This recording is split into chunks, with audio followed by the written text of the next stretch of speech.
este valor que tenemos aquí en el paréntesis es el que yo reemplazo en esa x. Por lo tanto, porque esta es la función h ahora. Así que nos quedaría x más 3 al cuadrado menos 9. Y ahí resolvemos, eso sería cuadrado de binomio, x cuadrado más 6x más 9, y después tenemos menos 9 afuera, así que nos queda x cuadrado más 6x, lo cual se puede factorizar por x y nos quedaría x factor de x más 6. Por eso la alternativa correcta era la C. Después me dijeron el ejercicio 42, dice en esa ecuación, no, Profe, una pregunta. ¿Me dígame, escuchas? ¿te escucho? ¿Cómo era cuando era, por ejemplo, h de x más 2? Tienes que hacer la ecuación, y x más 2, ahí tienes que igualarlo a lo que quieres representar adentro. Por ejemplo, si quieres que eso sea, si la función es, por ejemplo, h de x más 2, igual a 3x, por ejemplo. Entonces yo te pregunto, ¿cuánto es h de x? Entonces tú quieres que todo esto de aquí sea tu x. Y para eso tienes que despejar esta. La vamos a cerrar así en un círculo. Entonces, ¿cómo debiera ser esta expresión para que al sumarle 2 te quede x? Entonces tú dices, el x más 2, quiero que sea x. Entonces, ¿cómo tiene que ser ese x círculo que tengo ahí? Tiene que ser x menos 2. Ese es el que tendrías que poner ahí. Entonces después te quedaría 3, como ahí dice x, ¿cierto? Entonces tendrías que poner 3 de x menos 2. Haces la pequeña ecuación. Esto que está aquí adentro, tú lo quieres igualar porque te están pidiendo h de x. Entonces ahí haces la ecuación.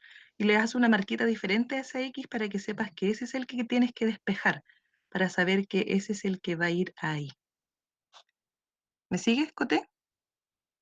Era Coté que me preguntó, ¿no? ¿Se escucha, niño, o no? Sí, sí, le pregunto yo. Ah, ya. Es que yo tengo mala señal. Gracias, profe, sí entendí. Ya. Ok.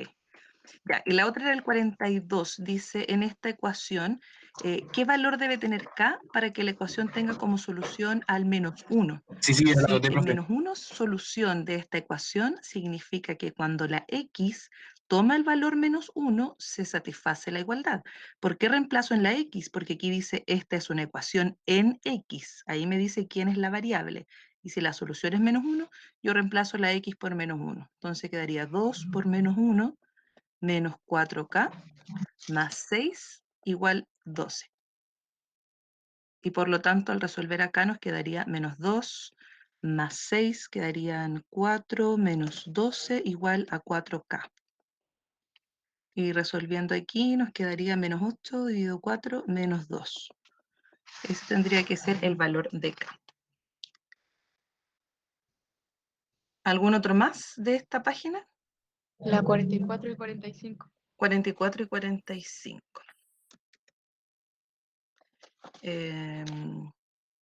Acá, 44. Nos dice, dada la recta de ecuación que tenemos acá, 3kx menos 2y más 1, esta es una recta que está en su forma general. Recuerden cuando está despejada, cuando está igualada a 0, tenemos la ecuación en su forma general. Se puede determinar el valor de k si se sabe que la recta tiene pendiente 5 medios. Cuando la ecuación está en su forma general y nosotros queremos encontrar la pendiente de esta recta, basta con despejarla ahí. Por lo tanto, nos quedaría 3kx más 1 igual a 2y, y al despejarla ahí, acá nos quedaría 3k partido 2x más 1 medio igual y. Lo que indicaría que esto es mi pendiente, lo que acompaña a la x cuando la ecuación está en su forma principal, o sea, despejada la y. Y si me dicen que la pendiente es 5 medios, entonces lo que me están diciendo es que 3k partido 2 es igual a 5 medios. Y con esto yo concluyo que 3k es igual a 5.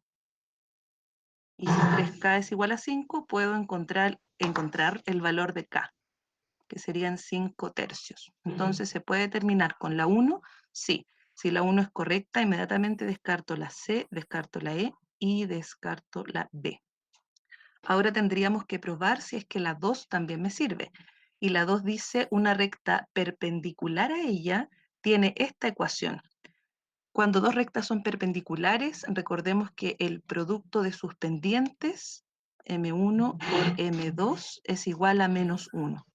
Cuando dos rectas son perpendiculares, es decir, que una es el recíproco de la otra o inverso multiplicativo con el signo contrario. Entonces, si una recta perpendicular a ella es esta, yo de esta recta puedo sacar su pendiente. La pendiente de esta recta, al despejarla ahí, me quedaría menos 2/5.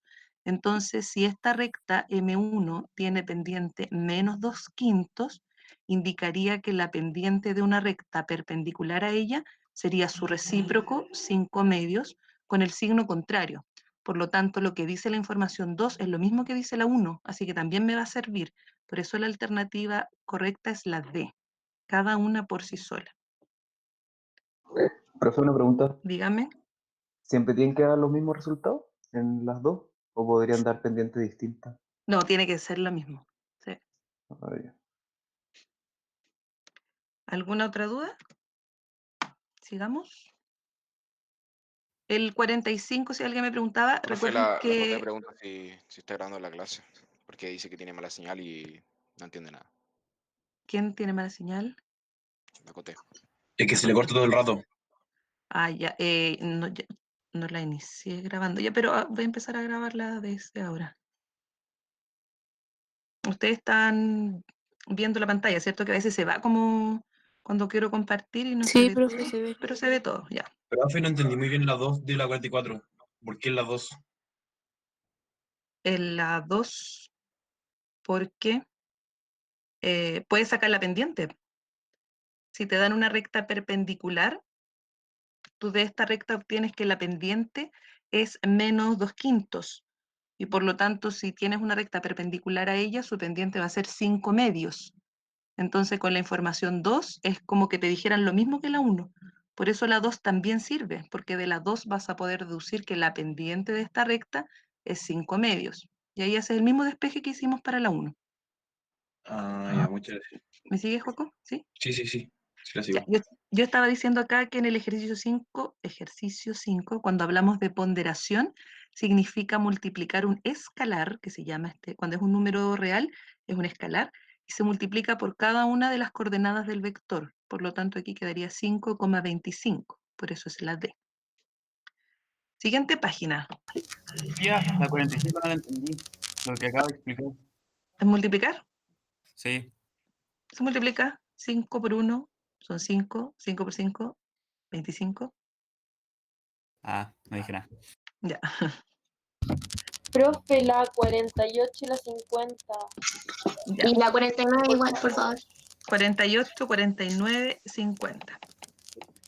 48, tenemos acá un ejercicio de ángulos.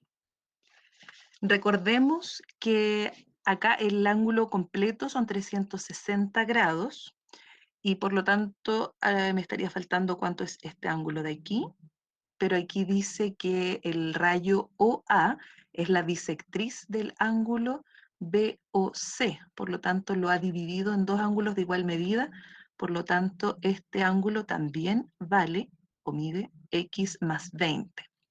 Y este ángulo de acá es igual a este ángulo porque son opuestos por el vértice, así que vale x más 8. Y además, este ángulo I que tenemos acá, que sería la medida del ángulo D con OE, ese sería el ángulo I, DOE, tiene la misma medida que todo este ángulo, porque son opuestos por el vértice. Sería lo mismo, perdón, que este es I, que este ángulo de acá. Lo voy a marcar por acá afuera, ahí. Ese serían los opuestos, o más chiquitito aquí. Este ángulo con este, opuesto por el vértice. Por lo tanto, este ángulo I sería 2x más 40, que sería 2 veces este ángulo x más 20. ¿Me siguen? El ángulo I sería 2x más 40. Sí. Ya. Sí, profe. Entonces, como I es 2x más 40 y ese ángulo lo repetimos acá, ahora puedo hacer una ecuación con todo esto e igualarlo a 360. con lo que mi única incógnita va a ser la x. Entonces mi ecuación sería 2x más 40, que sería este ángulo y, pero también está el del frente, así que lo voy a multiplicar el tiro por 2. También podría hacerlo con 180, profe. Sí, ahora estaba viendo, claro, aquí tengo una recta, entonces ahí podríamos hacerlo con 180. Ya, pero ya empecé con esta, lo voy a terminar, después lo hacemos con la otra forma. Y acá también tengo 2 veces este ángulo, que sería 2 veces el ángulo x más 8, y eso es igual a 360. Pero si divido todo por 2, me da lo que dice Mandiola, que lo podemos hacer con 180. Y despejamos la x. Al despejar la x, aquí nos quedarían 3x es igual a 180 menos 48, es decir, 3x es igual a 152, no, perdón, 38. 32 sería, Sí. ¿sí? Y serían 44. Entonces, si la x toma el valor 44, ¿cuál es la pregunta? ¿Cuánto mide y? Y el y es 2x más 40. 2x más 40. Entonces multiplicamos acá, 2 por 44 serían 88 más 40, 128. Por eso era la alternativa E. Profe, la Cote Nasal dijo que la 47 también. La 47, ya, pero voy a aprovechar que tengo acá el ejercicio de 49 para seguir con eso. En todo caso, 47 es de vectores, que ya recuerden que ya lo sacaron del temario PSU, pero igual lo vamos a revisar para que no quede con la duda. Voy a aprovechar el 49 que está acá. Tenemos que en este triángulo ABC la recta DE es paralela con la recta AB y el ángulo FAD mide 150. FAD mide 150, lo que convierte a este ángulo en 30 grados. Y también a ese ángulo en 30 grados porque son ángulos correspondientes, ya que estas rectas son paralelas. Además dice el ángulo BCA mide 80. BCA mide 80. Aquí arribita tenemos entonces 80 grados. Y por lo tanto, 30 más 80 me dan este ángulo exterior que está acá. Así que x más 50 tendría que ser 110. Si no se acuerdan de ese teorema, completen el ángulo que falta aquí. 30 más 80 llevamos 110, entonces aquí 70. Y para el lado, ¿cuánto falta para los 180? 110. Por eso el teorema es más rápido. Dos ángulos interiores, siempre, la suma de esos dos ángulos interiores siempre me da la medida del ángulo exterior no consecutivo a ellos. Entonces, si x más 50 es 110, el x tiene que ser 60. Y la pregunta dice, ¿cuál es el complemento del ángulo x? El complemento de 60 es lo que le falta para completar los 90 grados, así que sería 30. Por eso la alternativa correcta es la C. Vamos a revisar el que dice la COTE, el 47, que es ejercicio de vectores. Tenemos que el vector R es el que está graficado acá. Vector R, ¿qué coordenadas tendría según esta gráfica? ¿Quién me puede decir qué coordenadas tiene el vector R? Menos Menos 1,5. 1,5. Gracias, menos 1,5. ¿Y el vector S tendría coordenadas? Menos 3, menos 3. Menos 3, menos 3, gracias. Y luego me preguntan por el triple de la suma entre R y S. Si nosotros sumamos estos dos vectores, ¿qué nos daría? Menos azar. 4,2. Menos 4,2, esa sería la suma de los vectores. Sumamos coordenada x más x, coordenada y más coordenada y, y de eso me piden el triple. Y el triple de ese vector, sería menos 6. menos 12,6. Y eso está en la alternativa B. Ahí está. Sigamos. La 50, por favor. Ya, la 49 la hicimos, sí, la 50. En el triángulo ABC de altura AD, si esta es una altura, significa que aquí hay un ángulo recto, aunque no parezca. Y por allá también habría otro ángulo recto. En el triángulo ABC se traza de E perpendicular a C, o sea, aquí hay otro ángulo recto. Si EC vale 5B y AE vale 4B, entonces, ¿cuánto mide AD? Lo que aquí podemos hacer son dos cosas. Primero, si me están preguntando por AD, ustedes pueden observar que este triángulo ADC es un triángulo rectángulo, porque ahí hay un ángulo recto. Y en ese triángulo rectángulo nosotros tenemos teorema de Euclides que dice que cada cateto es igual a su proyección por la hipotenusa completa. La hipotenusa completa en este caso sería todo esto 9b. Esa sería mi hipotenusa completa y a mí me están preguntando por este valor, le voy a poner x. Me están preguntando por AD. Y el teorema entonces dice que el cateto al cuadrado equivale a su proyección. La proyección es este segmento, lo que se forma entre el vértice donde parte ese cateto y la altura, donde llega la altura. Entonces sería 4b por la hipotenusa completa que es 9b. Por lo tanto, x cuadrado equivale a 36b cuadrado. Y como me preguntan por x, sería la raíz de eso, sería 6b. Como aquí me están pidiendo una distancia, no pongo valor absoluto cuando saco la raíz porque tiene que ser positivo. Y por lo tanto, x sería 6b. Ahí tenemos una forma de hacerlo con teorema de Euclides. Y la otra forma podría haber sido sacar cuánto, que es un poquito más larga, pero también si no se acordaban de ese teorema, sacar ED.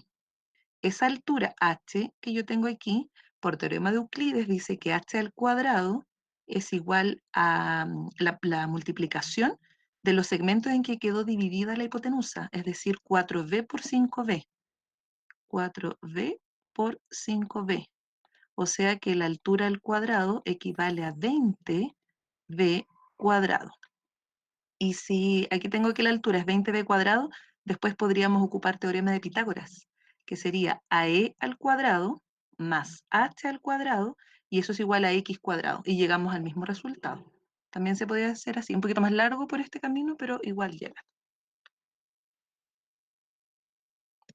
¿Seguimos? 52, profe. Sí, el 52. 52. Ya, la 52, al igual que la 51, son conceptos que no hemos visto. Este es el ángulos en la circunferencia. Si quieren, yo les puedo explicar de qué se trata, pero esto no lo vamos a evaluar. Este ensayo es uno que yo el año pasado trabajé con los cuartos, donde sí habíamos visto esto, porque teníamos otro programa, pero ustedes no, ya no se evalúa esta parte. Sin embargo, les puedo explicar que en toda circunferencia se pueden trazar algunos ángulos, por ejemplo, aquel ángulo que está formado por dos radios. Este ángulo se denomina ángulo del centro, cuya medida en grados es igual a la medida de este arco, que está acá.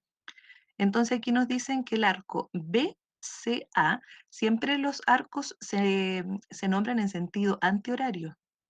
Por lo tanto, si me dicen el arco BCA, estoy hablando de este arco, que todo ese arco mide 260. Por lo tanto, el arco que queda acá serían 100, para que completen los 360 de la circunferencia. Y la pregunta dice, ¿cuánto mide el arco ACB?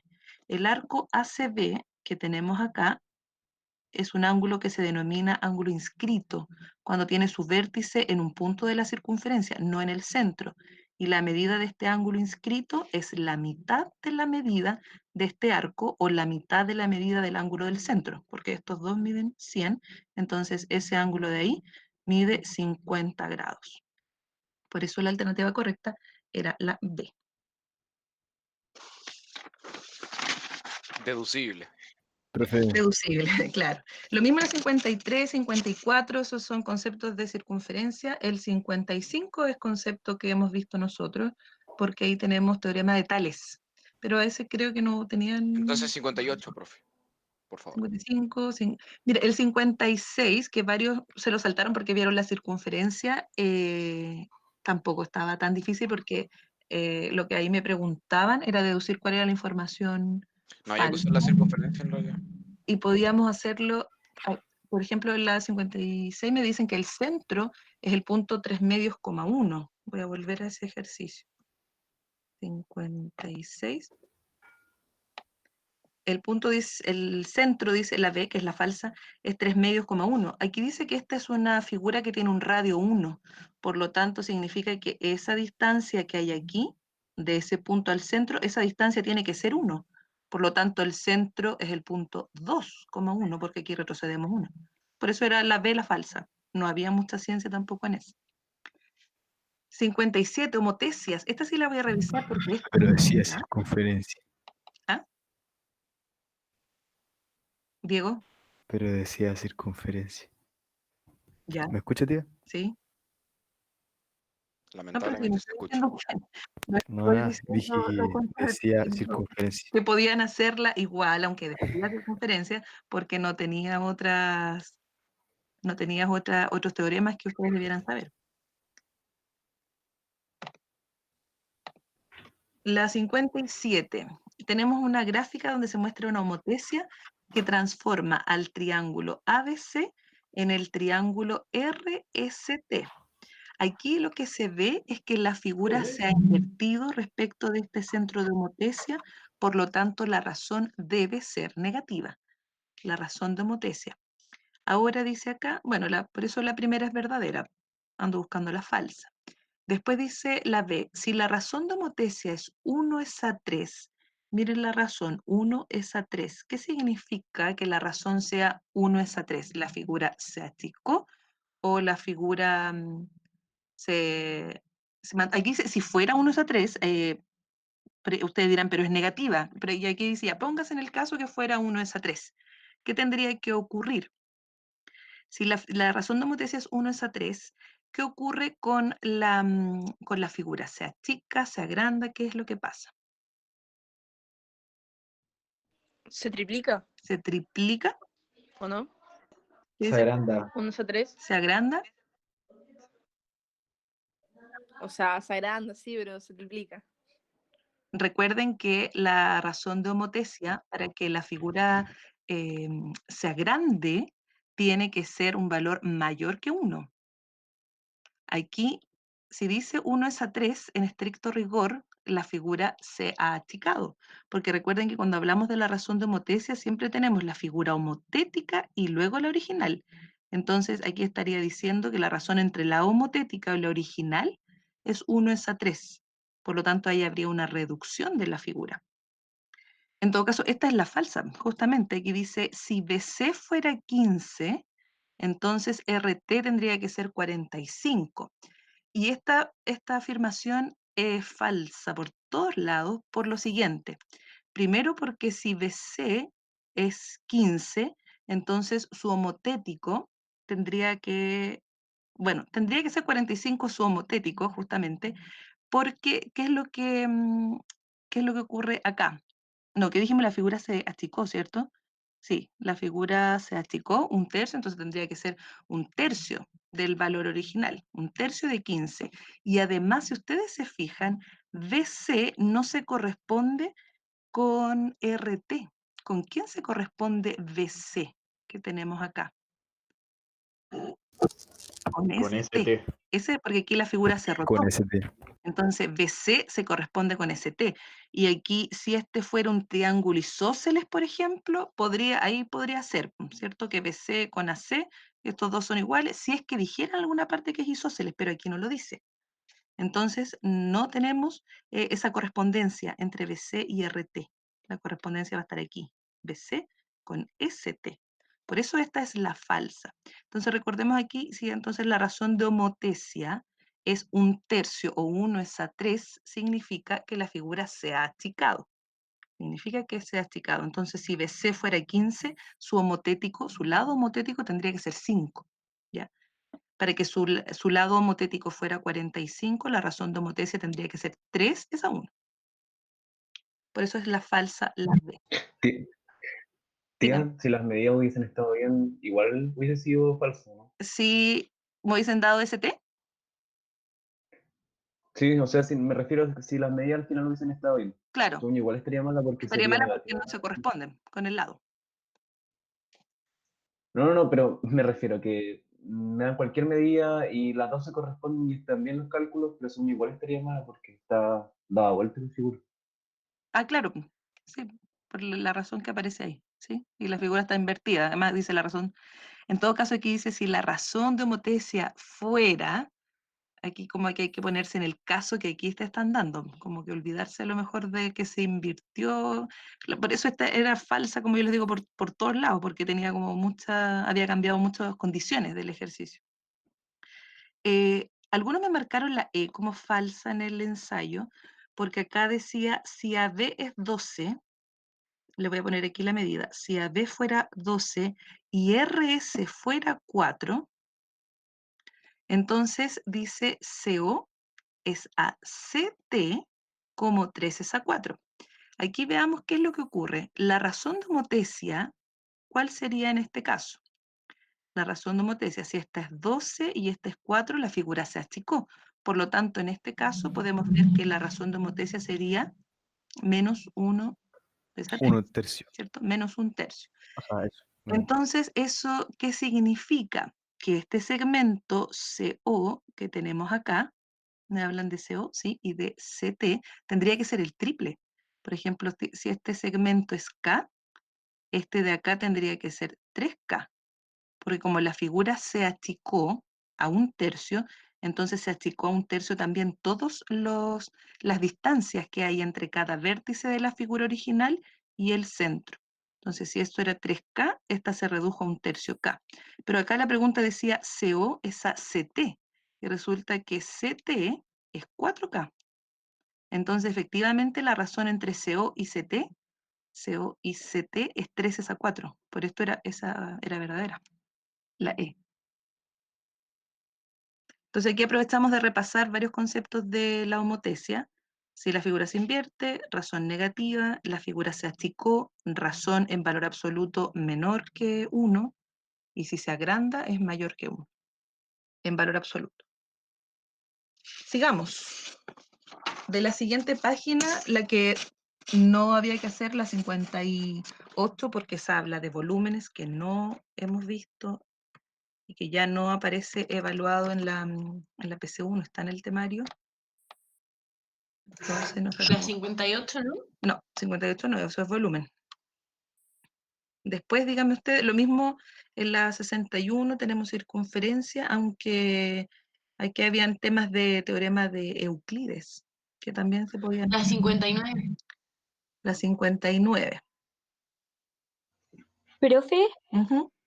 una pregunta. Es que entonces nada de circunferencias va a entrar al final en la prueba de transición. O sea, si es que, por ejemplo, tenemos algún ensayo o algo y aparece circunferencia, no hay que hacerlo.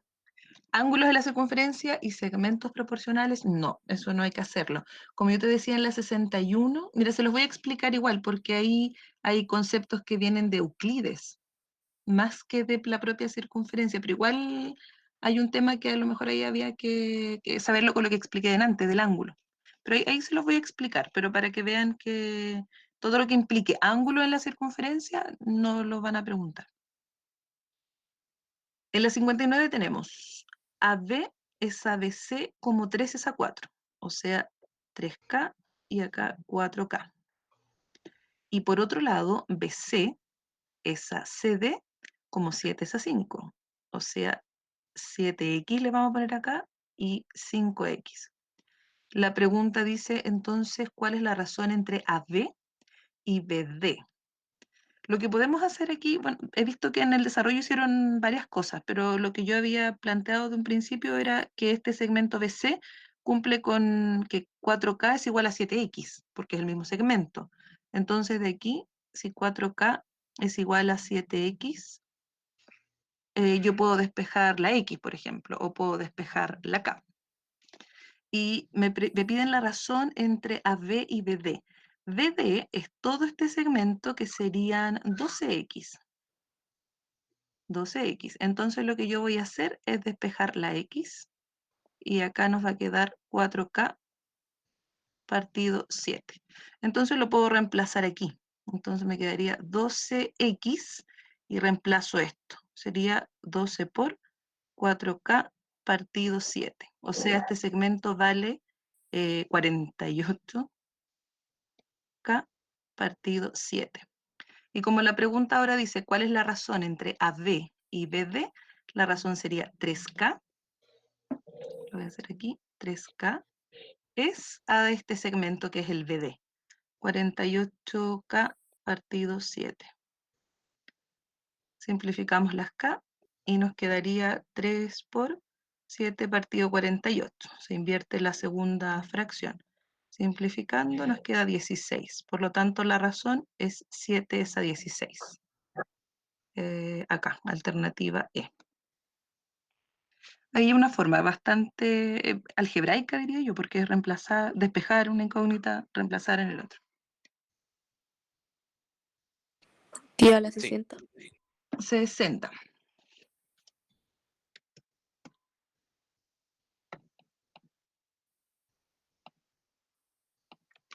Tenemos que en este triángulo AB es perpendicular con BC. Perpendicular. Y el triángulo AEC es isósceles de base a C. Si esta es la base, significa que estos son los lados iguales. Después dice que ACB es 15. ACB, ese ángulo es 15, lo que convierte a este ángulo también en 15. Porque como es isósceles, tiene dos ángulos iguales. Ahora me preguntan que AD, me dice, es la bisectriz del ángulo EAB. O sea, si este ángulo es X, este ángulo también es X. Está dividido en dos partes iguales. ¿Y cuánto medirían esas partes? Aquí lo que nosotros tenemos es que este ángulo completo tiene que ser 65 por 75. ¿Por qué mide 75 este ángulo completo que está aquí en A? Porque 75 más 15 hacen 90 y más estos 90 hacen los 180 del triángulo. Entonces, si esto es 75 y este ángulo medía 15, entonces este ángulo es 60. Y como esa es la bisectriz, entonces cada uno de esos ángulos es 30. Y a mí me preguntan por el ángulo, me preguntan el ADB. ADB. Entonces, si este es 30, el que está acá, ese de ahí será 60. Por eso ahí la alternativa correcta es la E. Profe, Dígame. una cosa, en la 58 entonces no entra, es que me olvidé cuál es. 58, no, porque eso es volumen y además es volumen de cuerpos generado por la rotación de una figura plana. Así que Ya, eso no hemos visto nada de eso. ya. Eso correspondía verlo en un principio, ahora en cuarto, por ahí en agosto más o menos, pero ya no está, lo sacaron. Pero fue. Fue. Tía, la 62. Ya, a ver, 62. La 61 igual pues fue. Habíamos quedado que la 60. Y la 62, eso también es conceptos de circunferencia. Por eso no. Y hay que aplicar teoremas. Sí, que Profe, ni la probablemente. 61 ni la 62 Aquí hay, entraron. ese teorema lo busqué en internet. Era Sí, como sumar el radio, a ver, lo tengo anotado. ya aquí se los digo, pero no, ese no entra. Ninguna de las dos. Ninguna de las dos. Porque Mm. la 61. Mira, voy a explicar rápidamente una parte, que lo único que se necesitaba saber aquí en la 61 dice que este es un centro de la circunferencia y CD es perpendicular con AB. Y el ángulo ACD, entonces aquí vamos a trazar ese segmento, el ángulo ACD mide la mitad del ángulo DCB. Y acá, este ángulo que aquí se forma es un ángulo recto. ¿Y por qué es un ángulo recto? Porque en una circunferencia, si este es un diámetro, entonces este arco mide 180 grados, que es la mitad de la circunferencia. Y como les expliqué delante, un ángulo que está inscrito en la circunferencia, es decir, que tiene su vértice en un punto de ella, mide la mitad del arco que subtiende ese ángulo. Por lo tanto, si este arco es 180, este ángulo de aquí es 90. Y en este ángulo que es 90, como dice que este ángulo es la mitad del otro, entonces este mide 30 y el de acá mide 60. Y aquí después había que completar con el triángulo notable, porque este ángulo va a ser 30 y aquí vamos a tener que el ángulo opuesto al de 30 mide la mitad de la hipotenusa y el opuesto al de 60 mide raíz de 3 medios por la hipotenusa. Ese era lo que, no lo vamos a completar, pero porque como les digo, no, ya no aparece lo de circunferencia, pero el que quiera hacerlo era ese el tema, que hay ángulos notables aquí, porque aquí me da una medida después del CD, que es esta altura, y se puede ir completando, incluso por Euclides también pueden aplicarlo por ahí. Pero para no demorar en ese que no entra, ustedes lo completan. Y en el 62, el teorema que aquí había que ocupar es Es que suma de catetos menos hipotenusa es igual a 2R. ya no iba yo por ese lado, incluso uno más simple, y después había que hacer unas ecuaciones nomás, que es cuando nosotros trazamos desde un punto exterior dos tangentes, esas tangentes son iguales. Entonces, este segmento hasta ese punto es X y ese también es X. Y lo mismo de acá, si desde B se trazan esas dos tangentes, miden lo mismo. Y por acá esas dos son iguales, Z. Y además aquí, si nosotros sacamos un radio, ese radio es perpendicular a la tangente y también es perpendicular a la otra tangente, y aquí lo que se formó es un cuadrado. Porque como ese lado es igual con este, y ya todos los ángulos que tenemos ahí, bueno, esos dos son rectos, entonces ahí formamos un cuadrado. Pero, insisto, ese no lo vamos a analizar, pero ese era el teorema, y aquí hay otros datos, por ejemplo, que hace mide 15, entonces ahí van despejando las incógnitas. Menos El mal dice circunferencia. 64, por favor. Sí, el Sí, 63, 64. por favor. 64, Sí, el 63, por de favor. acuerdo a la 63, Después la 69, por favor, tío. ¿ya? Y la 68 63 dice acá, en el siguiente cuadro se presentan las notas de matemática de 3 alumnos de un curso. ¿Cuál de las alternativas es falsa? El rango es mayor para Pedro que para Ángela. El rango en un conjunto de datos corresponde a la diferencia entre el mayor dato y el menor. Entonces, 7 menos 3, aquí nos darían un rango de 4. Y dice, el de Pedro es mayor que el de Ángela. Y el de Ángela, 7 menos 3, también es 4. Por lo tanto, los rangos son iguales y por eso la falsa es la A. Eso es rango. Medianas. Veamos por qué las otras son verdaderas. Las medianas para un conjunto de datos no agrupados es el dato que ocupa la posición central. Cuando es una cantidad par de datos, hay dos datos centrales y la mediana es el promedio entre esos dos datos centrales. Para el caso de Carla, su mediana es 5 porque todos los datos son iguales. En el caso de Ángela, nos ubicamos en mis dos datos centrales, que son estos dos, y el promedio es 5. Entonces Ángela tiene una mediana de 5 y Pedro tiene una mediana que estaría aquí, en el promedio de estos dos. Y entre 3 y 7 el promedio es 5. Por lo tanto, Ángela y Pedro tienen las mismas medianas, por eso esa es correcta. Después hablan de medias aritméticas. Recordemos que la media aritmética es el promedio. Consiste en sumar todos los datos y dividir por el total. Pedro y Carla tienen iguales medias. Evidente que Carla tiene una media que es 5, porque todos sus datos son iguales. Y para Pedro habría que ir sumando. Esos dos suman 10, 10, 10, suman 30, dividido 6, 5. Entonces Pedro y Carla tienen los dos las mismas medias aritméticas. En la D dice, la desviación estándar es mayor para Ángela que para Carla. Carla tiene una desviación estándar 0, porque sus datos son todos iguales. Y Ángela tiene una desviación que es mayor a 0, porque ella no tiene todos los datos iguales. Por lo tanto, aquí sí hay una desviación de cada dato respecto del promedio. Así que la desviación es mayor para Ángela, es correcto. ¿Y cómo se calcula la Profe, desviación? Hay que sacar el promedio y luego eso la mismo. diferencia entre el promedio y cada dato al cuadrado. Y sumamos todas esas diferencias Mira, lo voy a hacer aquí para que te acuerdes. Para Ángela, ¿cierto? Ese era el que vamos a hacer. El promedio de Ángela es 5. No, ¿cuánto era el promedio de Ángela? Estoy inventando. El promedio de Ángela, sumando, serían 8, 5, profe. 5. 30, sí, era 5 ya. 5. Promedio de Ángela, entonces, es 5. Así que la desviación estándar, bueno, en estricto rigor, voy a calcular la varianza primero, después se le saca la raíz nomás. La desviación la varianza corresponde a la diferencia que habría entre cada dato y el promedio al cuadrado. Después tomas el otro dato, que es 5, menos el promedio al cuadrado, y así sucesivamente con todos los datos, y lo divides por el total de datos. Lo que tenemos aquí es la varianza, y cuando queremos la desviación estándar es la raíz de ese valor que acá nos da. Pero aquí no hay que sacarlo porque es evidente que el de Ángela es mayor, pues si el de Carla es 0. ¿Dividido qué era? ¿Ah? ¿Dividido qué? El total de datos. Ay, gracias.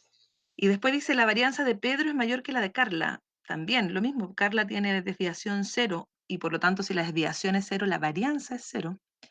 Y Pedro no tiene una 0 porque sus datos no son todos iguales. Así que Pedro tiene mayor varianza que Carla, es correcto. Por eso la falsa es la A. Luego en la 64 dice, tenemos en esta tabla, me preguntan por los percentiles, cuartil, decil, etc. Para poder calcular eso, una buena idea es calcular aquí al lado la frecuencia acumulada. ¿Cuántos datos llevo hasta ahí? Llevo 5, hasta ahí llevo 30, llevo 55, 60, 70, llevamos 100. Entonces aquí tengo 100 datos, que dice el primer cuartil significa 25%, es decir, debo buscar hasta qué dato llevo el 25% de los 100. Si tengo 100, mi 25% va a ser justamente 25. Entonces, ¿hasta dónde llevo al menos 25 datos? 25 datos es aquí. Aquí es donde recién encuentro los 25 datos. Por lo tanto, 3000 es mi primer cuartil, así que es correcta. Después dice percentil 1. Percentil 1 significa el 1%, y el 1% de los datos, el 1% de 100 es 1. Entonces, ¿dónde llevo recién un dato? Acá, en el primero. Por lo tanto, 2000 es el percentil 1, correcto. Segundo cuartil es el 50%, porque los cuartiles van de 25%. Entonces, ¿hasta dónde llevo el 50% de los datos? 50% de 100 son 50, hasta ahí llevo 30, no alcanzo, acá. Entonces, ese es mi segundo cuartil, 4000, correcto. Sexto decil es el 60%, porque los deciles van de 10%. Entonces, ¿hasta dónde llevo 60 datos? Aquí no alcanzo. 60 entonces acá. Con 5000 sería mi sexto decil. Entonces la falsa tendría que ser la E, porque dice percentil 30 es el 30%. ¿Hasta dónde llevamos 30%? Por aquí. Sería 3000. Y acá dice que es 6000. Entonces eso es falso. Entonces la correcta es, o sea, la falsa es la E. Siguiente página. 68. 68, por favor. 68. 67. 66. 66, 67, 68. Pues la 69, por favor. Ya. Un garzón por concepto de propinas estima que la probabilidad de recibir 130.000 pesos en una semana es 40% o 100.000 pesos en otro caso. ¿Cuál es el valor que espera recibir de propina semanal en largo plazo? Ese es es la esperanza matemática o el valor esperado y se calcula como el dato que tú estimas por su probabilidad. Él dice que con una probabilidad del 40% se va a ganar 130.000 pesos y en otro caso ganará 100.000 pesos. Por lo tanto, eso será con una probabilidad del 60, que 40 más 60 es en el 100%. Y ahí resolvemos, simplificamos, se matan esos. 1300 nos quedaría por 4, sería 4 por 3, 12, 42.000. Y acá matamos esos y nos quedarían 60.000. Sumamos y nos da 102. ¿Cuánto me queda ahí? Creo que sumé mal, ¿o no? 52.000. 52, gracias. Ahí sí, 52, me comí la reserva. 112.000. Entonces, por eso la alternativa correcta es la D. Después, la 67, dice, en una caja de lápices de un jardín infantil hay 25 plumones de colores y 15 plumones negros. Diagrama de árbol, 25 de colores y 15 plumones negros. Después dice, todos del mismo tipo. De los plumones de colores hay 4 que están secos. 4 que están secos y por lo tanto hay 21 que están buenos. Y de los negros hay 7 que están buenos. 7 buenos y por lo tanto hay 8 que están secos. Si se saca un plumón al azar de la caja, ¿cuál es la probabilidad de que sea negro si se sabe que está seco? Este es un caso de probabilidad condicionada, donde yo sé que algo ocurre, pero que es bien sencillo trabajarlo cuando uno hace este diagrama de árbol, porque dice, si se sabe que está seco, ¿alguien me habló? Yo, tía La Feña, es ¿Ya? que no entendí por qué 40, o sea, puso como, 4, no, nada, Una nada. S, Es que vi 4 secos. 45 y así como, ¿de dónde lo No, saqué? es una S, 4 secos. Gracias. Ya. Entonces dice, si se sabe que está seco, entonces de estos plumones solamente, tengo 12, salió seco, o sea, mi total de plumones que podrían ser secos son 12. ¿Cuál es la probabilidad de que sea negro? ¿Cuántos eran negros de esos que estaban secos? Eran 8. Por lo tanto, sería 8 de 12 la respuesta. Entonces, hay que analizar el siguiente. Si se sabe que, entonces yo busco y dice, está seco, busco entre mis secos cuál es el total. De esos secos son 4 y 8 son 12. Y como aquí me piden cuál es la probabilidad de que sea negro, busco los negros. ¿Cuántos son? 8. 8 de 12. Aquí no está simplificado, así que marcamos Profe. la C. Después la 68. Tía, Profe, Dígame, ¿cuál ¿te era la escucho? fórmula para probabilidad en ese no puedo haber modificada? usado Ay, el dado de que. a uno, no escuché. De nuevo. En ese ejercicio no puedo haber usado el dado que. ¿Cuál era la Ya, Diego. fórmula? Ya, pero Diego, hay otra persona hablando que no identifico quién es, pero que habló primero. Diego también. Después No, Diego, los pero dos Diego. dígame.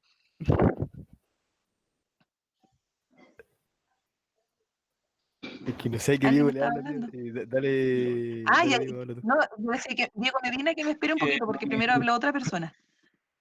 Los dos son Diego Medina. somos los dos Diego Medina. ¿Qué hacemos los dos, Diego? Ya, Dale tú, Medina o profe. la T. Ya que me refería, ¿se puede usar el dado que? La fórmula esa. Sí, también, te queda un poquito más largo, pero llegas a lo mismo. Y yo lo hice así y no me dio. Ya, tú Proba- dices, ¿cuál es la probabilidad de que sea negro, dado que... no sé qué estoy haciendo. Espera, voy a borrar todo. Dado que está seco. La probabilidad de que el plumón sea negro, dado que está seco. Eso tendría que ser probabilidad de que el plumón esté negro y además sea negro y además esté seco, partido por la probabilidad de que esté seco. Probabilidad de que esté seco. ¿Cuántos plumones son en total? Son 40, ¿cierto?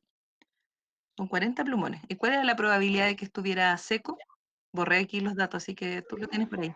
¿Cuántos eran los secos? ¿12 Eh, en total? 12 creo, ¿cierto? Sí. 12. 12. 12 4 de más. 40. Sí, 12. Y la probabilidad de que sea un plumón negro y además que esté seco, ¿cuál es la probabilidad? Hay que probar aquí. Pues, ¿cuánto era? 8 de. 8 de 40, ¿cierto? ¿Y tú simplificas? Ah, ya. Y te ¿No queda 8 de 12. sería 8 de 15? ¿En cuál? En ese mismo que está 8 de 15 porque los totales negros serían 15, No, pero es ¿no? que Sí. es dentro de todo el total. Dentro de todos los plumones que hay, Ah, ya. la probabilidad de que sea un plumón negro y además que esté seco, de los 40 que hay. Entonces tiene que dar lo mismo. Ya. Ya, ahora Por eso lo tengo mal. Diego Medina Pérez. Yo quería la fórmula nomás, ahí la tuvo anotada, profe. Así que gracias. Ah, ya, perfecto. Ya. Veamos entonces, la 48. En un grupo de 50 jóvenes, el promedio de peso es 56. Si el peso promedio de los 30 hombres es de 64 kilos, entonces el promedio de peso de las mujeres es D. Zúñiga, perdón por la palabra peso, es masa, lo sabemos, pero coloquialmente le decimos peso. En un grupo de 50 jóvenes, entonces el promedio de peso es 56. Es decir, el peso de las mujeres, más de las 20 mujeres que son, más el peso de los 30 hombres que hay ahí, la suma de todos esos pesos, si yo lo divido por 50, me da un promedio que es 56. Por lo tanto, aquí yo puedo decir que toda la suma de los pesos de las mujeres más toda la suma de los pesos de los hombres equivale a 50 por 56. Y después, por otro lado, dice que el peso promedio solo de los hombres es 64. Es decir, si sumo el peso de los 30 hombres, lo divido por 30, me va a dar 64. Por lo tanto, toda la suma de los pesos de los hombres equivale a 64 por 30. ¿Para qué me sirve esto? 64 por 30 podemos calcular 3 por 4, 12, 1920. Ese es el peso de la suma, ¿cierto? De los pesos de los hombres. Entonces, acá yo puedo reemplazar ese valor, peso de los hombres, que es 1920, y encontrar la suma de los pesos de todas las mujeres. Entonces, el peso de todas las mujeres va a equivaler a 50 por 56, son 2800, menos, paso para acá, el peso de los hombres, la suma de todos son 1920. Entonces, al hacer la resta, me quedaría que la suma de los pesos de todas las mujeres serían 880. Y la pregunta dice, ¿cuál es el promedio de los pesos de las mujeres? Entonces serían estos 880 dividido 20, que son 20 mujeres. Y simplificamos y nos queda 44. Por eso la alternativa correcta es la E. ¿Se entendió? ¿Los que preguntaron por el 68? Sí. ¿Sí? Sí, Ok. gracias. 69.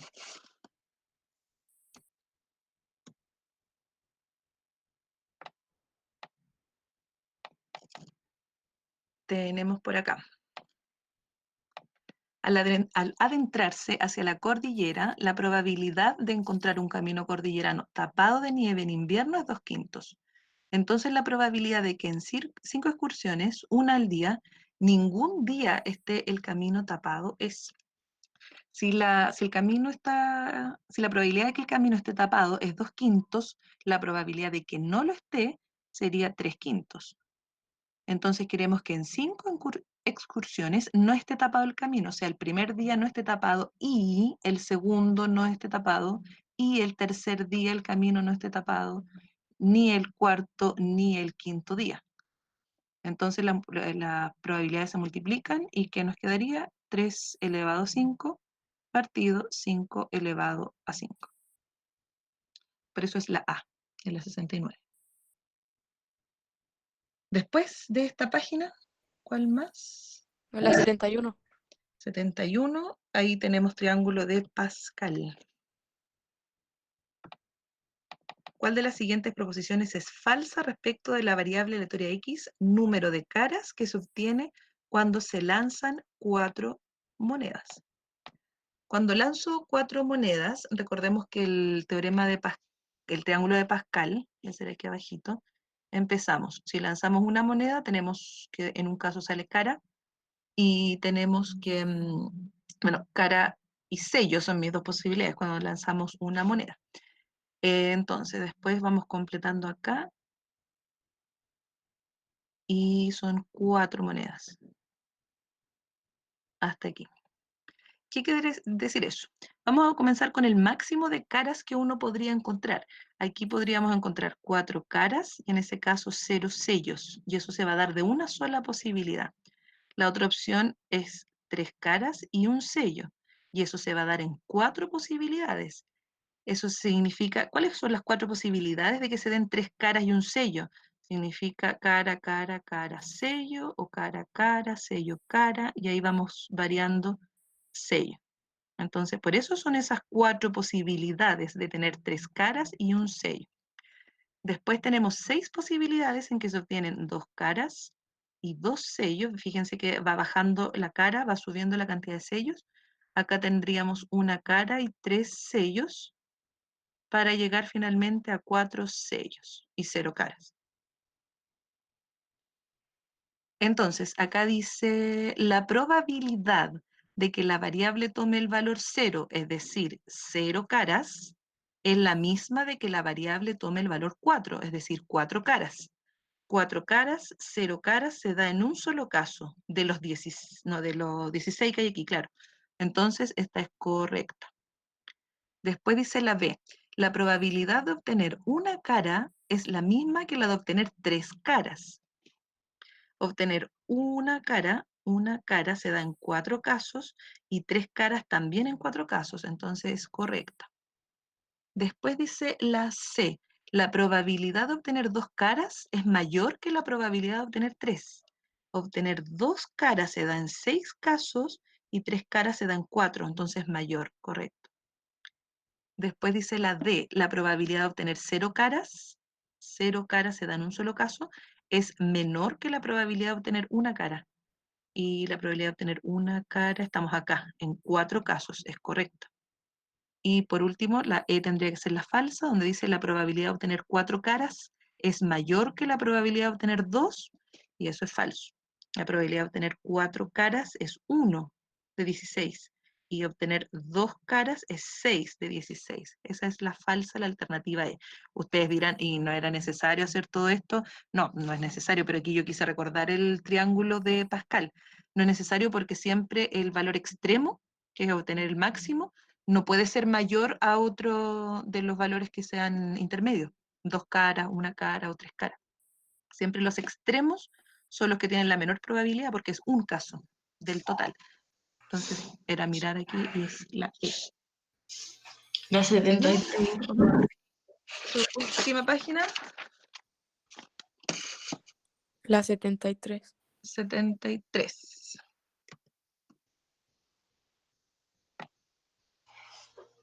Se tiene una bolsa con fichas idénticas pero de distintos colores. Se tienen 3 verdes, 5 blancas y 7 amarillas.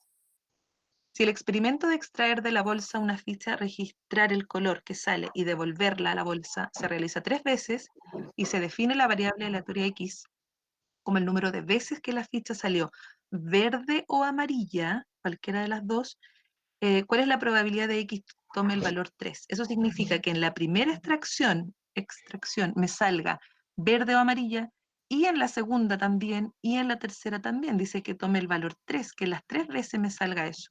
Que me salga verde o amarilla, como dice O, significa que me sirven estos casos más los otros. O sea, me sirven 10 de un total de 15. Y yo quiero que en mi primera extracción ocurra esto, verde o amarilla, y también en la segunda, y también en la tercera. Por lo tanto, será 10 quinceavos elevado a 3, que está en la alternativa A. Recuerden que ahora ya no entra variable aleatoria en la PSU. En el segundo temario que sacaron el otro día, ya no viene variable aleatoria. 74 y 75, please. 74, modelo de distribución de probabilidad binomial, tampoco entra. También lo sacaron, esto lo vimos el año pasado. Pero recordemos cómo era. Dice, del total de alumnos de un instituto, el 80% está matriculado una semana antes del comienzo de clase. De un grupo de 4 alumnos de esa casa de estudios, ¿cuál es la probabilidad de que 2 de ellos estén matriculados antes del comienzo? Recuerden que el modelo para la probabilidad binomial correspondía a ser el número combinatorio en el total de personas, en este caso son 4 alumnos, y de ellos cuántos quiero que estén matriculados antes, o sea, mi cantidad de éxitos que yo quiero. Quiero 2. Y eso se multiplica por la probabilidad de éxito, aquí dice que el 80% está matriculado antes, probabilidad de éxito 80% o 0,8, elevado a la cantidad de éxitos que quiero que 2 alumnos estén matriculados antes, multiplicado por la probabilidad de fracaso, 20%, elevado a la cantidad de fracasos, que es la resta, 4 menos 2, que también es 2. Y por lo tanto eso está aquí en la alternativa D, porque está con decimal, 0,8 u 80%, 0,2 o 20%. Y Profe, yo me acuerdo que para las 75 había como una forma, como un, no me era como una, ay, ¿cómo se llama? Una fórmula especial para cuando era como redondo, algo así. sí, esta la vamos a Puede revisar restarle porque uno. esto sí es parte de nuestra PCU. ¿Qué dice esto? ¿De cuántas maneras se pueden ordenar a 7 jóvenes alrededor de una mesa redonda que tiene 7 sillas si 3 de ellos deben estar siempre separados? Cuando uno quiere hacer ordenamientos a través de una mesa redonda, siempre debe quitarle uno. ¿Por qué? Supongamos, ya tenemos una mesa redonda y tengo que ubicar a 7 personas alrededor de la mesa. Creo que tengo las 7. Entonces, si yo digo que se pueden ordenar de 7 factorial, yo estoy pensando en una línea solamente. Y si yo digo 7 factorial, entonces esta persona puede pasar a ese puesto, esa persona pasa al puesto de al lado y todos se van corriendo un puesto a la derecha. Pero si yo los miro de arriba, todos mantienen el mismo orden. Por lo tanto, lo que hay que hacer es fijar a una persona, que esa no se mueva y que el resto se distribuya. Por eso que la fórmula, cuando yo quiero ordenar n elementos en forma circular, la cantidad total es n-1 factorial. Esa es la cantidad cuando uno tiene alrededor de una mesa redonda. Pero además, este problema tiene otra indicación, es que hay 3 de ellos que deben estar siempre separados. ¿Cómo hacemos esto del siempre separados? Hay que pensarlo al revés. ¿De cuántas formas estarían siempre juntos? Y esa cantidad yo se la resto a mi total de combinaciones que podría ser, de ordenaciones. Entonces, supongamos que aquí tenemos estas 7 personas alrededor de mi mesa y estos 3 de acá, que voy a encerrar aquí, esos 3 deben quedar siempre separados. Entonces yo voy a decir, voy a calcular la forma en que estos 3 van a quedar siempre juntos. Si estos 3 van a quedar siempre juntos, entonces los voy a considerar como una sola persona. Entonces estos 3 son una persona y los otros 4 que quedan acá, en total es como que tendríamos, ¿cuántas personas? Me perdí, 4, ¿cierto? 1, 2, 3, 4, 5, esos 3, claro, quedan juntos. Entonces, ¿cuántas combinaciones puedo hacer en total? Son 7, pero menos 1 serían 6 factorial. Esas son mis combinaciones totales. Y le vamos a restar las formas en que estos van a quedar siempre juntos. Entonces yo dije, estos representan a una sola persona, así que con los otros 4, en total harían como 5 personas alrededor de una mesa redonda. Y si son 5 personas alrededor de una mesa redonda, las formas en que podrían ordenarse serían 5 menos 1 factorial, es decir, 4 factorial. Pero además, aquí hay un detalle, entre estos 3 pueden permutarse, por lo tanto, como son 3, además tienen la opción de ellos moverse, así que sería por 3 factorial. Y luego esta sería la cantidad total de maneras en que ellos van a quedar siempre separados, que es el total de formas menos las formas en que quedan siempre juntos. Yo ahí en las respuestas les dije que podría ser la E o la D, porque aquí, si ustedes se fijan, 3 factorial es 3 por 2 por 1, que es 6, y se transforma en esta misma alternativa. No me fijé en eso cuando la redacté. Así que por eso podía ser o la E o la D. Profe, Dígame. es que yo se la tuve mala porque pensé, por ejemplo, que en los casos de que estuvieran 2 juntos, de los que deben estar separados, y uno no estuviera, igual cuenta de los que no podrían ser. ¿O no? No, porque dice que los 3 de ellos tienes que considerar a los, a ver cómo te digo, que Sí o sí a los 3. sí o sí los 3, como un grupo, como lo dice acá. Que los 3 no vayan a quedar juntos, eso significa. Podrían quedar 2 de ellos, pero que los 3 no deben estar siempre juntos en este caso, o sea, siempre deben estar separados. Profe, ¿por qué era n-1 factorial? Por lo que explicaba adelante, que si tú no fijas a una persona, podrías hacer el ordenamiento en que cada uno se mueva a su derecha. Y ahí tienes un orden distinto, pero mirado desde arriba, te queda la misma ordenación, solo que se corrió la mesa, digamos, como que la fueron dando vuelta hacia la derecha. Pero para que sea un cambio en el ordenamiento, tiene que haber una persona fija y el resto rotar. Imagínate que es como, a ver, ¿cómo te puedo explicar? Como en un auto. Por ejemplo, si hay una sola persona que sabe manejar, el resto puede rotar. Ese es como que el que tú fijas. Y el resto de las órdenes de los ocupantes del auto serían como el resto de tus personas a través de la mesa redonda. Ah, Tienes pero que, entonces si corriera todas las personas a la derecha no cuenta como un cambio. no, sería el mismo cambio, o sea, sería el mismo orden. Ah, ya. Por Pero eso no, se no se fija. considera, por ejemplo, silla 1, silla 2, silla 3, así, No, ¿no? no. Ya, Por eso es fijar una persona. Por eso la fórmula es n-1, ya. factorial. Y a la La 78. 79, por favor. 78, 79. 77 también, por favor. 77. En una urna se tienen bolitas numeradas. Si se extrae una bolita, se puede determinar la probabilidad que sea un múltiplo de 3.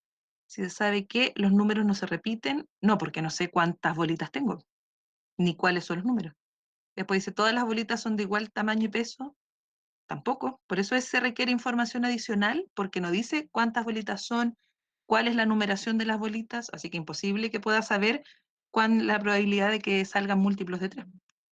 Por eso es la E. Gracias. Y la 78, ley de los grandes números.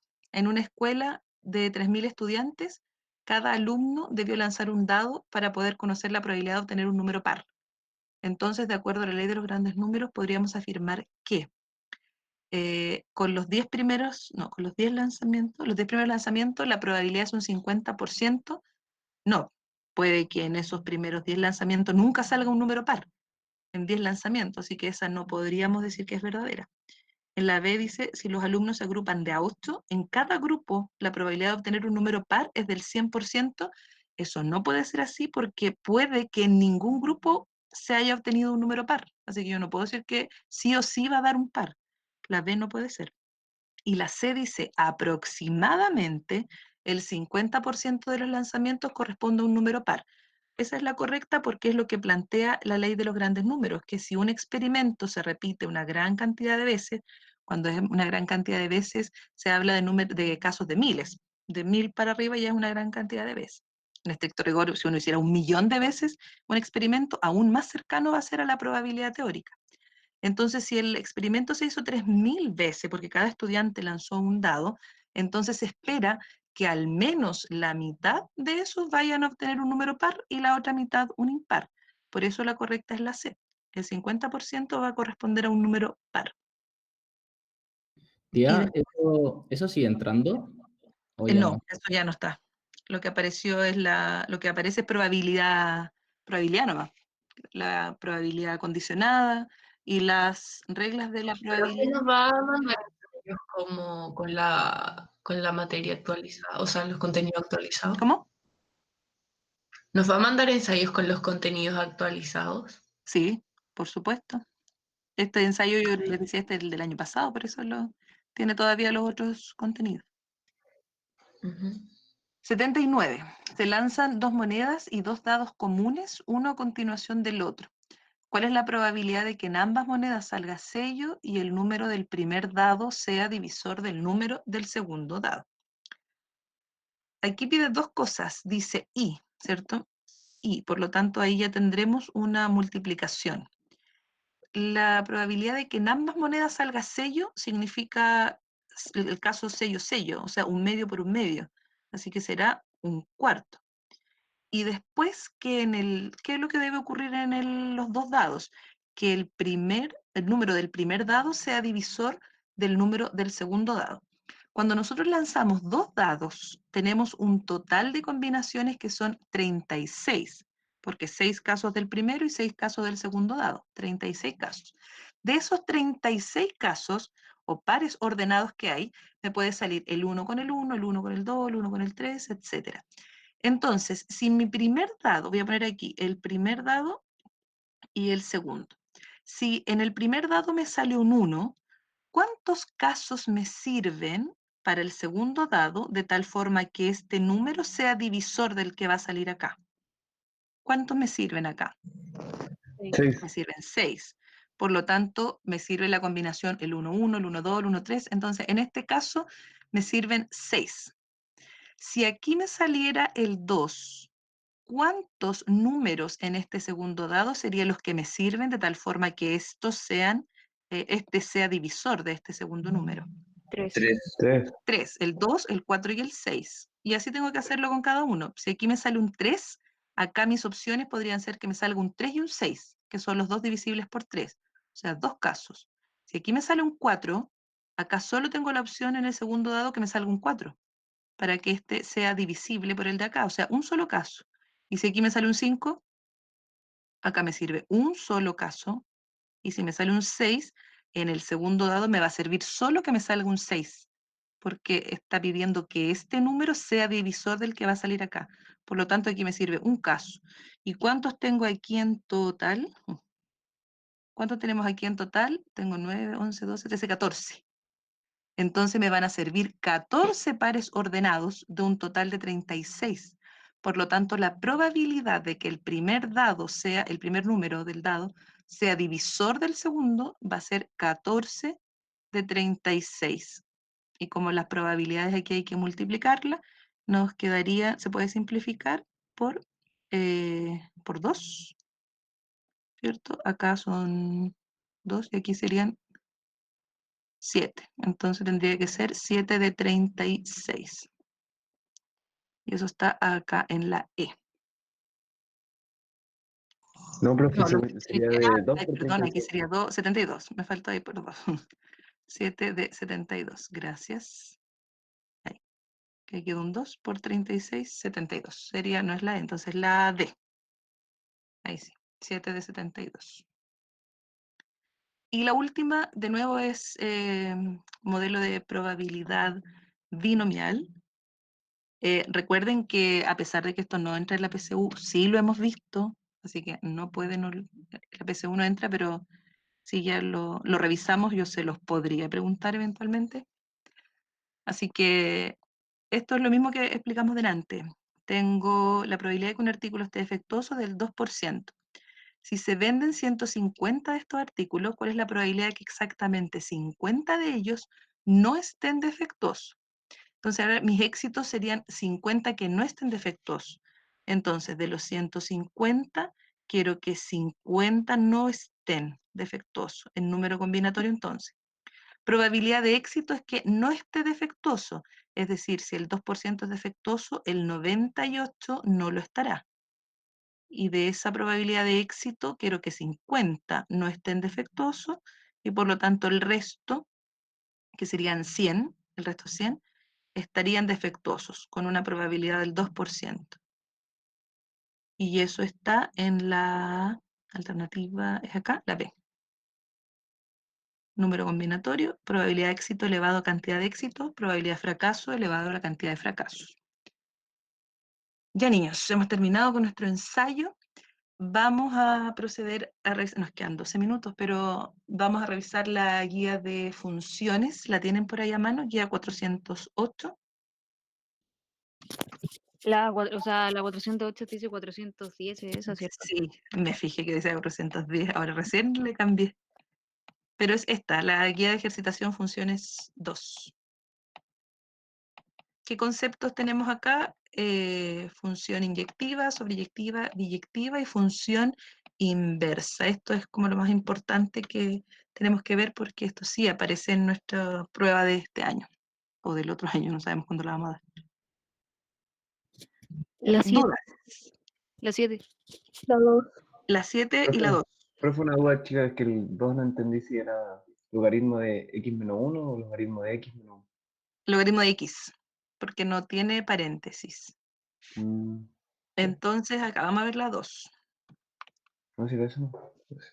Es que alguien más me preguntó por ahí la 2.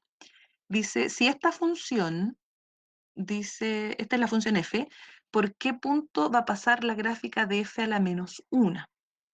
Entonces recuerden que si esta función pasa por el punto a, b, si pasa por el punto a, b, entonces su función inversa va a tener que pasar por el punto b, a. B, a. Al revés. Entonces aquí dice, supongan que esta es la correcta, vamos a analizar una por una. Hay dos opciones, una puede ser sacar directamente la función inversa o la otra es probar las alternativas. Aquí dice, ¿por qué punto pasa la gráfica de f a la menos 1? Si f a la menos 1 pasara por el 0,1, eso significa que la función original tendría que pasar por el 1,0. Es decir, cuando la x valga 1, el resultado de todo esto tendría que ser 0. Si la x vale 1, queda logaritmo de 1, y eso es 0. Y si le resto 1, me va a quedar al final menos 1. Por lo tanto, esta no es correcta, porque aquí dice que tendría que haber sido 0. La segunda dice que si la gráfica de f a la menos 1 pasa por el 1,1, entonces la original tendría que pasar también, porque si lo invierto, me queda lo mismo, 1,1. Y reemplazo acá, lo mismo que arriba. Si la x vale 1, me va a quedar logaritmo de 1 es 0, menos 1, menos 1. Entonces esa no es. La siguiente, esta sí. Porque si la original pasa por el menos 1, o sea, la inversa pasa por el menos 1,1, la original pasa por el 1, menos 1, y ya hicimos el reemplazo. Si aquí reemplazábamos por 1, queda 0, menos 1, menos 1. Así que esa es la correcta. Alternativa C. Y yo decía, la otra opción es sacar la inversa. ¿Cómo yo saco la inversa de esta función, que es logaritmo de x menos 1? Para sacar la inversa, recuerden que el proceso es despejar la x. Entonces lo primero que tendría que hacer es sacar este menos 1 y traerlo acá. Entonces quedaría logaritmo de x. Y ahora despejar la x, y para despejar la x lo podemos hacer con la definición de logaritmo. Recuerden que aquí hay un 10 de base, y la definición dice 10 elevado a i más 1, que es todo esto, tendría que dar x. 10 elevado a i más 1 tiene que dar x. Entonces mi función inversa, f a la menos 1, de x sería 10 elevado a x más 1. Recuerden hacer el cambio ahora, no se llama i, le ponemos x. Entonces, si yo tengo la función inversa, podría reemplazar directamente estos valores y probar si es que se cumple. Por ejemplo, aquí, si la x vale 0, reemplazo y me quedaría 10 elevado a 1, que es 10, y aquí dice que es 1, así que no. Reemplazo con este 1 y 1. Sería 1 más 1, 2, 10 elevado a 2 sería 100. Tendría que pasar por el punto 1,100, así que esa no es. Y la siguiente, menos 1,1. Si la x vale menos 1, más 1 es 0, y 10 elevado a 0, 1. Por eso es correcta la C. Ahí tienen las dos opciones para hacerlo. La 7, preguntó la Maite. ¿Vamos a la 7? Sí, la 7. Ya.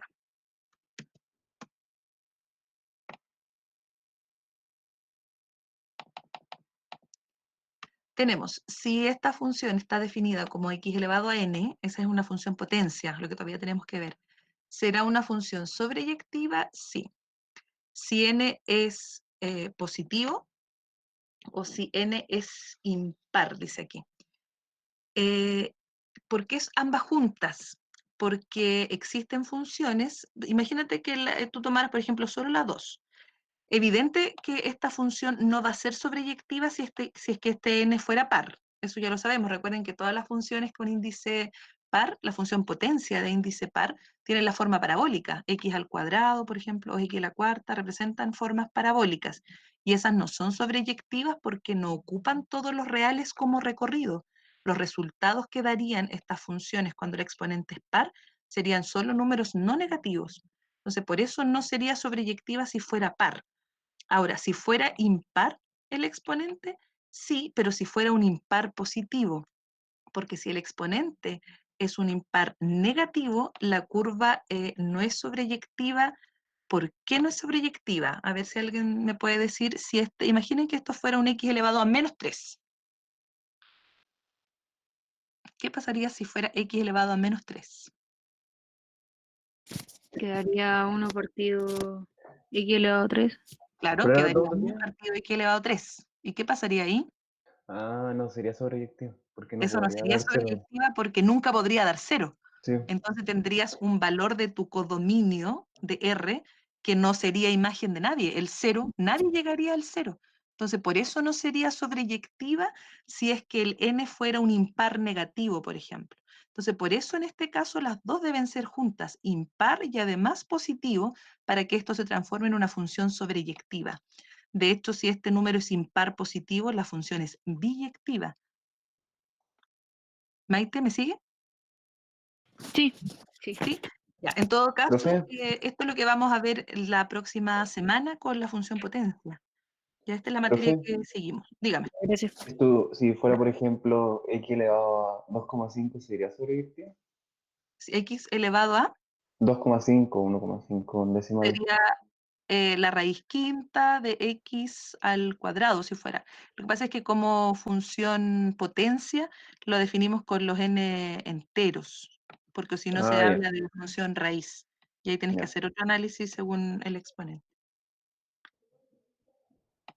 Ya, niños, Ya. 5 minutos de la Ya, entonces, próxima. Dígame. entonces está solo entero cuando Claro, se pero la habla de función función potencia potencia. es solo entero. Ah, ya, ya. De hecho, esa es la que nos van a preguntar, solamente con exponentes enteros, y de hecho, enteros positivos.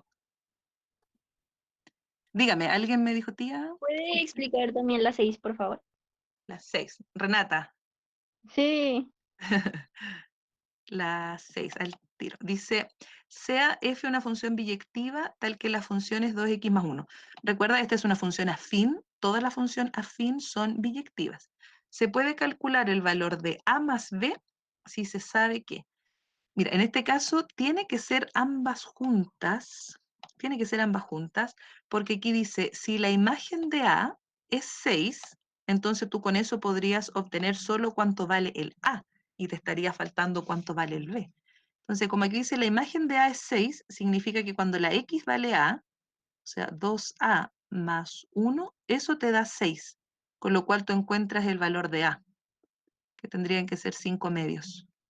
Y por lo tanto no sabes cuánto vale B. Y con la segunda dice que la imagen, la f a la menos 1 de B, es 7.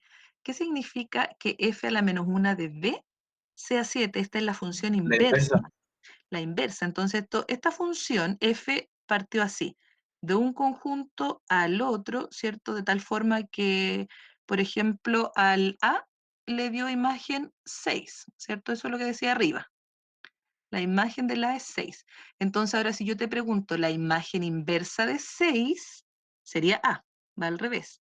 Entonces aquí dice, la imagen inversa de B es 7. Entonces tú acá ubicas el B y acá tienes el 7. De tal forma que f a la menos 1 de B es 7. ¿Qué significa eso entonces? Que la X que tienes aquí va a tomar el valor 7. 7. Entonces nos quedaría 2 por 7 más 1 es igual a B, con lo que te queda que B valdría 15. Y por lo tanto, con ambas juntas, sabes el valor de A, el valor de B, y ahí puedes determinar cuánto es la suma de los dos. Por eso es la C la correcta. ¿Me sigue, Renata? Sí, gracias. Ya, de nada. La Niños, 8. vamos a hacer una más, el 8.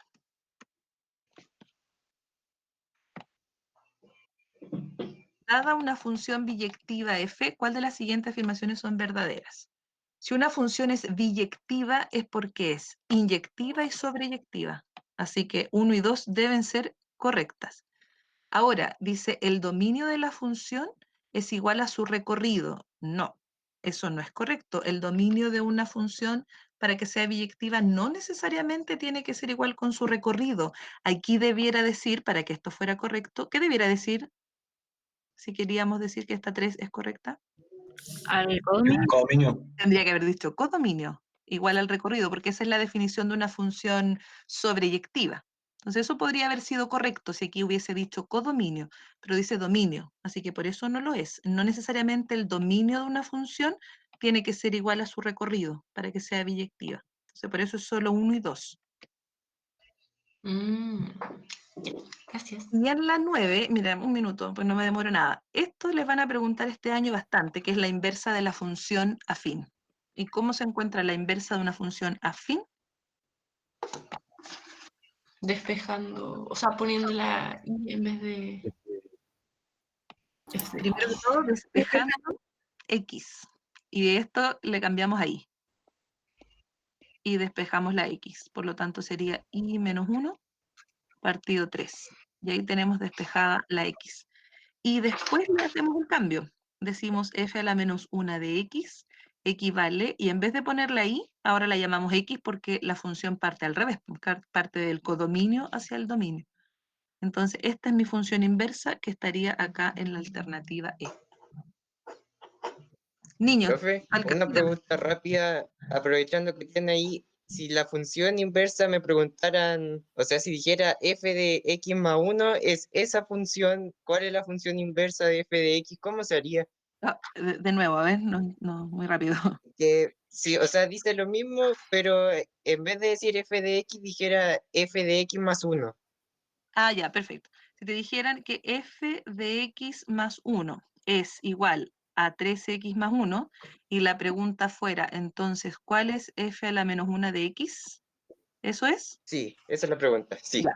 Entonces tú tendrías que primero que todo encontrar cuál es tu f de x.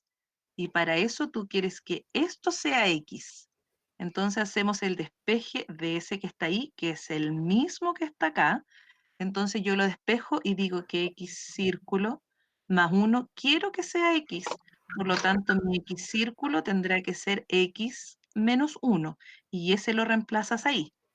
Entonces te quedaría que f de x, que tú quieres encontrar ese ahora, equivale a decir 3 por, y ahí reemplazas. Ahí reemplazas ese valor que lo despejamos, que sería x menos 1 más 1. Por lo tanto, la función f de x equivale a 3x menos 3 más 1 sería menos 2. Y ahora le sacas la inversa, despejando la nueva x. ¿Me sigue? Sí, entonces la x que está dentro del f es equivalente con la que está Esa, al lado, sí. ¿no es Esa es. cierto? Ya. Ahí me queda claro entonces. Gracias. Ok, de nada. Ya, jóvenes, nos conectaremos entonces el próximo, ¿cuándo tenemos? ¿Martes? ¿Sí? Día martes. Profe. ¿Qué vamos a hacer el día martes? ¿Sí? ¿Escucho? Es que fui al baño por un rato, entonces me perdí cuando cambiaron la guía. ¿Me podría decir la alternativa desde la 1 hasta donde vamos, porfa? La subí, ya subí estas respuestas. Están en el Classroom. ¿La subió? Sí, están ahí. Ah, ya.